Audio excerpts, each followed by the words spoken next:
Welcome. Today, we're going to navigate the CIABOC portal to successfully submit your digital asset and liability declaration. By the end of this process, you will have a finalized, downloaded PDF receipt proving your compliance. This screen shows system prerequisites. You need 3 things: a working mobile phone, an active email address, and your national identity card or passport. Also gather all documentation regarding bank balances, assets, and liabilities. Once ready, click Start Your Declaration. Preparing these exact materials in advance ensures you can complete the entire submission in a single session without the system timing out. This is the portal's entry point. If you are accessing the system for the first time, click Register Your Profile. Otherwise, enter your credentials into the login form.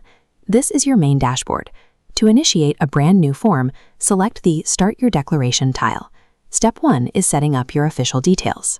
You will select your declaration type, your institution, and your official designation from the provided menus. When entering personal information, pay close attention to formatting. You must enter your name using initials followed by your last name. Notice the red asterisks next to fields like date of birth, nationality, and ID number. These are mandatory. Skipping them prevents moving forward. Perfecting this biographic data sets the baseline for your entire file.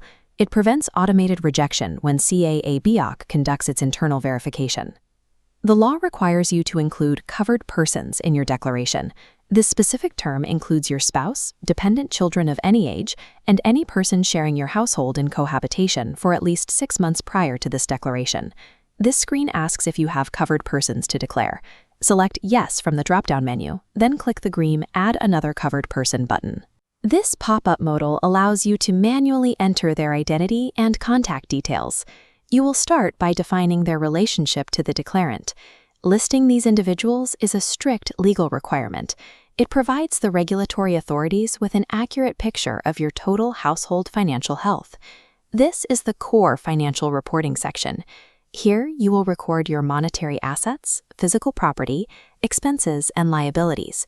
You can expand each specific asset category, such as bank accounts, to begin entering your data. You must also declare assets under beneficial ownership. This means you derive a substantial benefit from an asset, like driving a company car or living in a family-owned home, even if another person or entity holds the legal title. Patient. For every asset you list, you must provide an accurately estimated monetary value, calculated exactly as of the date of your declaration. To add an individual financial record, expand the relevant section and click the green Add Another Asset button. Your entry will then populate as a row in the summary table. If you make a mistake, use the yellow Edit pencil or the red trash can icons in the Actions column to adjust your data before final submission. Secure your progress by clicking the yellow Save and Next button or the gray Save as Draft button before you leave the page. Disclosing all financials, including beneficial ownership, fulfills the core transparency standards established by anti-corruption laws.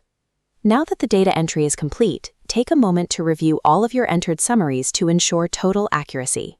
This screen contains the final digital oath and affirmation. You agree to the terms by checking this box, then filling in your full name and date.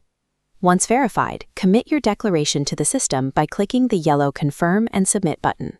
Ticking this digital checkbox is a binding legal action. It carries the exact same consequence as swearing a physical oath in person.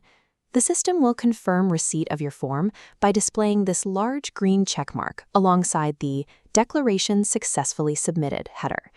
Immediately click the yellow Export as PDF button to download a hard copy of your submission before closing the window.